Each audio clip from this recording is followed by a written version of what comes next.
Hi friends, এই যে ছাদ বাগানে আমার পাপায়া গাছ তোমাদের দেখাতে চলে আসলাম। কত সুন্দর পাপায়া হয়েছে। এই যে কালারও এসে গেছে পাপায়া, দেখতেই পাচ্ছ কালার চলে এসছে। পাপায়াটা আর কিছুদিন পর পেকে যাবে।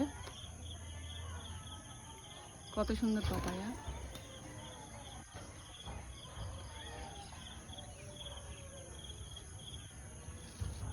আর এই গাছটা আমি বস্তার মধ্যে লাগিয়েছি, এই যে দেখাচ্ছি। এই যে বস্তাটা পুরো নষ্ট হয়ে গেছে, সিমেন্টের বস্তা ছিল। বর্ষার দিনে বৃষ্টি পেয়ে মানে সব নষ্ট হয়ে গেছে। এটাকে আবার নতুন করে আমাকে পাল্টে নিতে হবে বস্তাটা।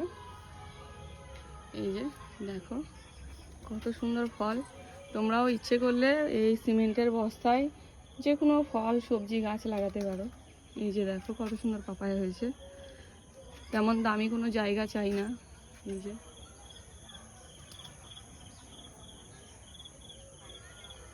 দেখতেই পাচ্ছ, আমি শুধু ওই বস্তার মধ্যে লাগিয়েছি, তাতেই কত সুন্দর পাপায়া হয়েছে।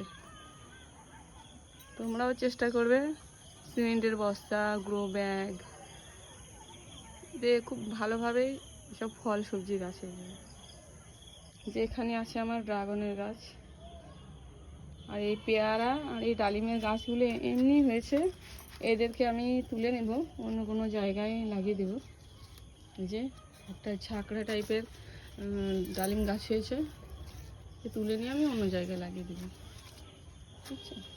আর একটা পাপায়া গাছ আছে, যেটা হচ্ছে তোমার এখানে। এই যে এখানে হয়েছে, এখানে মাটি আছে কিছু বস্তা, সেগুলোতে হয়েছে। আমি অন্য জায়গায় তুলে লাগিয়ে নেব। এই যে দেখছো, এটাতেও দেখবে পাপায়া আসবে, মানে ফুল চলে এসছে অলরেডি।